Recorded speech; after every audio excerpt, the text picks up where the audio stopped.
My name is Amund Sjølie Sveen, and welcome to this brief introduction to Pan-Arcticism.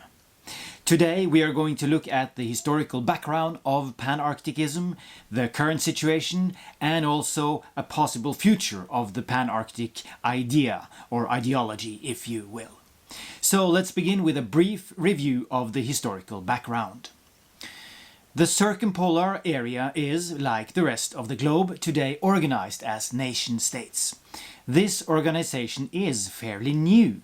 We know, for example, that the border between Norway and Russia was not formally established until 1826, that is less than 200 years ago.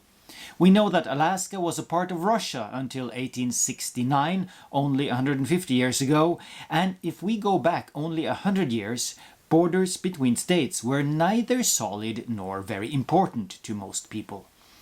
So, both nation-states, visas and border control are fairly new inventions. In the Arctic, there has of course been people much longer than that. We estimate that the first people came to Alaska around 20,000 years ago, to northern Scandinavia at least 10,000 years ago, and to Greenland about 5,000 years ago. And historically, the contact between these people have been good. We know, for example, that some of the indigenous languages of Greenland, Canada, Alaska and Siberia have common origin. We know that Iceland was populated by seafarers from Norway, who also crossed over to Greenland and Canada. We know that the priest Lars Levi Lestadius created a wave of religious revival across borders, with congregations in both Sweden, Finland and Norway in the 19th century. And we know that several Sami communities, Sidas, were located on both sides of what is now the border between Norway and Russia.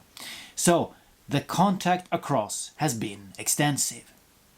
But today, the North is divided and organized in nation-states extending from north to south, with capitals in the south.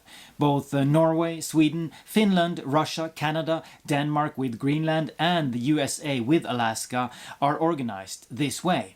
Territories in the north, capitals in the south.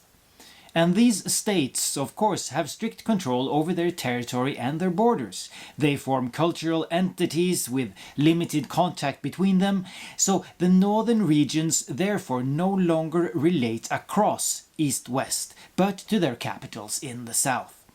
It is today, for example, not possible to travel from Alaska to Canada by plane. You have to go via the lower 48, the American mainland. Even domestically in Canada, it is difficult to travel across the northern states. So, communication run north-south. The national cultural communities run north-south. Our mental maps are organized north-south. And not just our mental maps, also our physical maps. When the world is visualized, the Arctic is always deformed and divided, often beyond recognition. The maps do not give us the impression that this is a connected area. But it is, of course, entirely possible to create maps that show the Arctic as one cohesive unity, even as the center of the world. We just never see this. But if we did, we would see that the North may resemble the Mediterranean area. Several cultures with similar living conditions gathered around a common sea area. And it is against this backdrop that we need to see the idea of the Pan-Arctic emerging. We can also draw parallels to Africa around 100 years ago. Around 1900, Africa experienced a political awakening, launching the idea of Pan-Africanism, community and solidarity among all Africans across nations, rebellion against the colonial powers and the aim of uniting all Africans in one global community. And in the same way we can see Pan-Arcticism, an ambition to create unity and build community and identity across the North. So, Pan-Arcticism is based on 1. The experience that the national contract just isn't good enough, that the nation-states do not take proper care of the northern regions, and therefore these regions of course have limited loyalty to the capital. 2. An experience of cultural community across the borders of the North. 3. An experience of shared natural living conditions, climate, etc., of course. And 4. An experience of shared political living conditions, living in areas with colonial features being defined as periphery in the national discourse. In Alaska, people have the same experience as people have in the north of Norway. The capital doesn't understand life in the north. In Alaska, the idea of independence is strong. In Greenland, people are discussing a breakup with Denmark. In the north of Norway, voices are constantly calling for a new independent state. So when Donald Trump wants to buy Greenland, this resonates across the north. There is a feeling of community with the Greenlanders when they face American supremacy. Pan-Arcticism rests on these shared experiences. And let's then look at the future of the Pan-Arctic idea or ideology and the idea of a Pan-Arctic unification.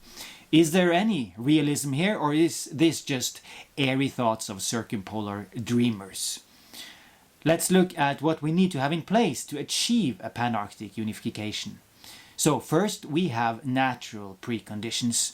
And we know that the Arctic region is rich with natural resources, fish and other marine resources, oil, gas and minerals. And we know that this region has about 4 million inhabitants. So this should definitely be sustainable, also financially. Second, we have cultural preconditions. And there are many signs today of a growing community in the north. A number of organizations are also formally working for increased contact across the circumpolar area, and partly with separatist goals.